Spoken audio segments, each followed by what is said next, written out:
Ghost Beast! Ghost Beast. Ghost Beast! Hello and welcome. Motorcycle. It's a nice day out. Hello and welcome to Ghost Beast! Horror Podcast. I'm Todd. I'm joined by my wife Becca. Hi, Becca.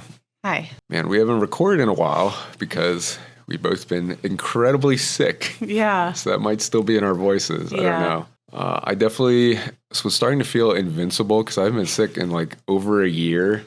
And even at the beginning of this, I had like a sore throat for a day. And then you got sick. And I was like, oh, I guess that was it for me. And then I got sick again like a week later. It was terrible. Yeah, it really sucked. Man. But anyway, so we saw House LLC, which I didn't look up. So hold on. Which came out in 2015. And it was directed by Stephen Cognetti. We had seen this before. I think we must have seen it pretty close to 2015. Oh, yeah, I was going to say, it was definitely like when we first started dating. Yeah, it was early in our relationship. But I'm glad to see this is a movie that really kind of blew up. It's become like known as one of the better found footage horror films, which I guess we should say, if we're not talking spoilers, the movie is about it's found footage. It's like documentary style, you know, that whole Blair Witch type thing where it's like, oh, we recovered the footage of this, you know, like that genre of found footage. And it's about some people who set up like a haunted house in this creepy hotel and some stuff starts happening like in the haunted house. I think that's the best way to like sum it up if you haven't seen it. Yeah. Because you can already think of how they could use that to be pretty creepy. Yes. Especially if you are someone who's really scared of haunted houses. But I think this pretty quickly, this wasn't like a really well-known movie when it came out, I feel like. I think it was word of mouth that really got it going. Because we heard about it really early on with people saying, oh, this is actually a pretty good one of these. And I remember when we first saw it, definitely feeling like while the movie is kind of thin when it comes to the story and the characters and stuff, it does a really good job with the scares. Like it is legitimately like pretty scary. Yeah. And I think that really carries it and makes it like, but I kind of bring that up because now it seems like when word of mouth got to a certain point, it got pretty popular, and it looks like Shudder like capitalized on that. Similar to what they did with like VHS, where they started making like 1 billion of them. And so there are all these sequels, and we haven't, as of now, well, we just saw the second one, but we haven't seen the third or fourth one. And, you know, we're not going to talk about the second one, how we feel in this episode. But it's funny to see how it really blew up. Yeah. Like this. I think I can specifically remember when we watched it, and I don't think I thought like, oh, there's going to be like a bunch of these. Yeah, definitely not. I never would have thought that. Yeah. And it's not that it was bad. And I mean, some movies are fine on their own. You know, they don't need a whole franchise. But I think when we saw this, I wasn't like, oh, this is another franchise. Yeah, it's interesting because it's like I said, they did that with VHS, where there were a few of those, and I was a big fan. And they basically made it into an annual thing now. Like they really ran with it. And I think a lot of these sequels, it's different because VHS I think lends itself to that, where there's always going to be all these directors who would be happy to make like a short for this. You know, and it really lets you showcase a lot of these kind of indie horror directors. With Hell House, it definitely feels like I don't know what they're going to do to turn this into a franchise because it's a pretty thin idea, like I said. But I guess we'll find out because I've heard like mixed things about the sequels. I think some people like them and some people think they're really terrible. Or maybe like certain ones, you know. But we'll find out because we're going to watch them all. But watching this a second time now, I think it didn't hit me as hard as it did the first time, but of course I kind of knew what to expect. What was that? I guess someone like singing in their car? I don't know. Okay. Like screaming. Yeah, I guess it wasn't as scary, but that's to be expected because I knew what was coming, even though I'd kind of forgotten a lot of the movie. But it was still, it felt like it was still pretty effective. Like it focuses a lot on the scary found footage parts, because it also does the Blair Witch thing where like during the day you get more character moments and everything, and then at night is when it gets scary. Yeah. And it definitely focuses a lot on that, and does a good job with it, I think. Yeah. But there isn't much to the story. No, not really. But the story, it feels like it's just enough to get through. I think they even... We're going to have to talk about this in spoilers, because there's something that I don't really remember that's like a big moment at the end. Oh, okay. We'll talk about that next. But I mean, overall, I think it still holds up a lot. So yeah, still recommend it if you like these kind of movies. It's still, if it's a fun movie. Yes. And if it doesn't bother you that there's not a lot of story, if you could just get into the scary parts, it's a lot of fun. Mm-hmm. Yeah. But let's talk spoilers. So I forgot how much they leaned into the documentary style with this. I feel like Blair Witch Project definitely just ruined the whole game here. Like everyone was chasing this thing. And it's an interesting setup that it's like, oh, something bad happened at this haunted house and like all these people died, because it kind of opens with like the chaos of that night. And it's presented almost like a news story, I think, on it. I think that's the second one. Oh, okay. Jesus. So I don't that know. similar. I don't know. But it does already get you kind of interested in like, oh, what happened? Because especially, we really like going to haunted houses. Mm-hmm. That's something we try to do like every year. Yeah. Well, that was like our first really big date. Yeah, that was one of the first. Yes. So it's like an interesting concept that like, oh, if something bad happened at one of these things. But yeah, so the movie really focuses on the idea that it's like this group of young people who set these up, and I guess originally they were in like this nearby city. Where was this? Do you remember? Was it like Chicago? I think it's New York. I New think they were in, because I think they might mention that they were in Queens. Right, because they go to Pennsylvania. Yeah. Okay. So, yeah, because we found out this is a real location that's like 2 hours from us. And let's dox ourselves. That's a pretty broad range. Okay. It's too close for me.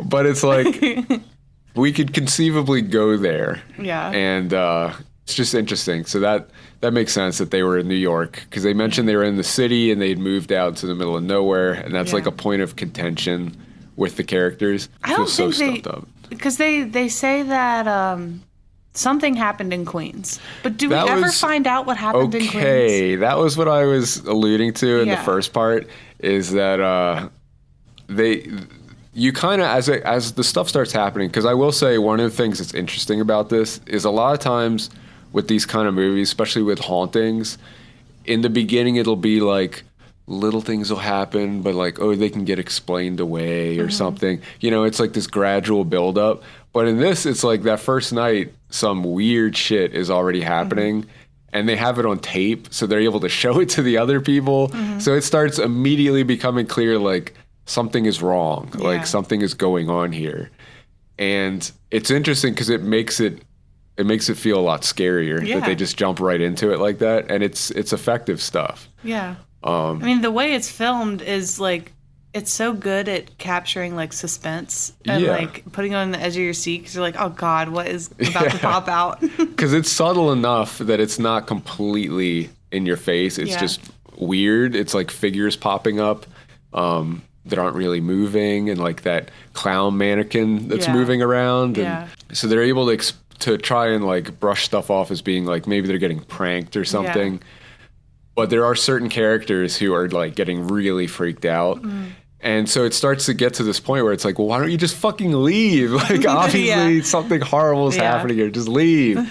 So they bring out the idea that like something happened with the guy who's like running things that made him have to come out here, and they feel like, oh, we can't leave.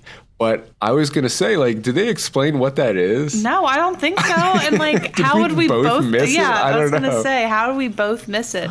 I don't think they ever That's interesting. talk about it. I hate it because like I don't know how much is just we don't remember. I don't know if it was a conscious decision. Yeah, there's someone out there listening to this, like they definitely pulling their said hair it, out. I guess. Yeah. But that's the thing is like even if they don't say what it is, it's interesting enough the way they convey that it's like, well, we can't leave because of this mystery thing. And it explains it away enough that it almost feels like a throwaway, like we have to come up with a reason for them not to fucking leave. And so they just don't even really come up with one. It's like just the illusion that like, oh, I guess we can't leave. But it works. And it makes enough sense to keep them there until things really go to shit. It does kind of suck that like one of the main victims isn't even part of their group. She's kind of like a hired actress. Oh, yeah. You know? Yeah. Yeah, I guess the other thing I really wanted to hit on, though, is the, I don't know how you feel about this, but for me, the whole, like, devil worshiper, like, people in the black robes thing, that felt so, like, whatever. Yeah. Like, that's not super interesting or scary. It's just the most generic thing, which I think even the first time I saw it, that was the one thing that really disappointed me, was like, this is just not very creepy, you know? Because the clown works. The clown looks really creepy. Works, yeah. And that feeling of like, is there something in there, you know, like animating it and you can't tell. It's very creepy. Yeah. And I think that winds up becoming like the iconic thing for the series, funnily enough. The clown? Yeah, I think that specific clown is like the thing associated with the series now. Which is funny, but it's like, yeah, I guess it was the creepiest thing in the movie. Yeah, it was. Yeah. But the other stuff, yeah, it felt kind of generic up until the end when I think they allude to there being some big creature like off screen. Do you remember that? It's like growling and stuff. Yeah, like drags her off screen. Yeah, and I thought that was cool. That was really creepy. Yeah. That's like building up to this idea that like it's this literal demon that they're summoning. I don't know. It's weird because it's a generic concept, but they do enough weird little world building things like that, and the whole, you know, it seems to possess them and like change how they act.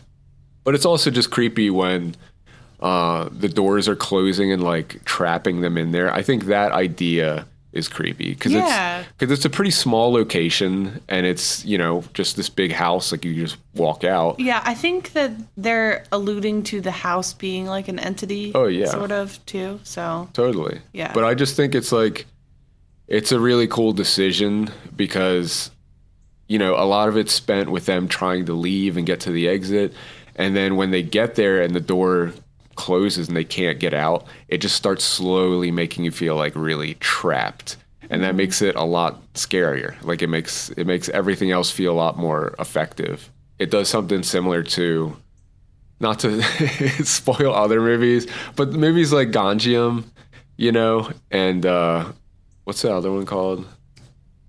Oh, what, like Train to Busan? Grave Encounters. Oh, Grave Encounters. I was like, are you talking about that? No. You know what I'm talking about, though? Because that has them, like, trapped in these locations, and that makes it, like, a lot scarier, more claustrophobic. Yeah. Yeah, it reminded me of that kind of thing. And that's part of what's so scary about it. Do you have any other thoughts?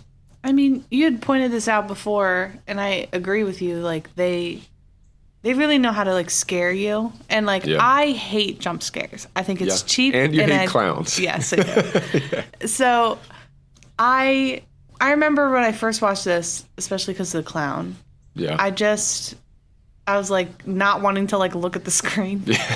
But jump scares in most movies are, I feel like, have become cheap and not effective.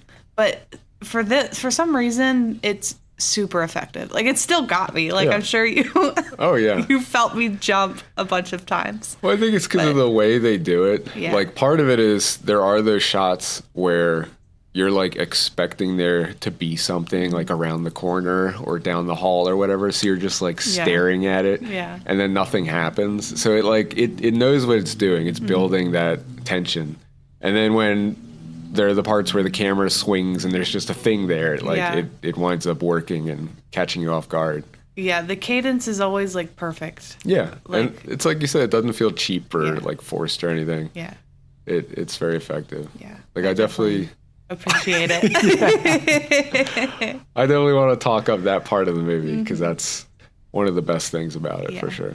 So it still holds up. Still wondering though, like I think I like it more now than I Oh, did. really? Yeah. that's interesting. I think I liked it a little less. Really? But it's just because what really got me the first time was how scary it was. Yeah. And it just wasn't like as scary this time, knowing what to expect. Yeah. But no, I'm not holding that against the movie. It's not like I'd lower its grade or anything. It's still very good. Yeah. And I liked it a lot. And I'm really wondering how they're going to handle 3 Yeah. sequels, Yeah. turning this into a franchise. Yeah, you we'll know? talk about the second one. You'll see. Yeah. Because I mean, Blair Witch tried it. Did you ever see the second Blair Witch movie? No. It's not good. I'm It's sure. like, it's like totally different, and I feel like it does all the things you shouldn't do when you're trying to make a sequel of something like that and turn it into a franchise. So we'll see, I guess, if House LLC avoids that. I mean, I unfortunately already know that it doesn't. Okay, cut that. Yeah, gotta cut that. So that's it. Do you have anything else you wanted to say? No, but you should definitely watch this movie. Yeah, Yeah. definitely liked it. So you can go to ghostbeast.com for all our links.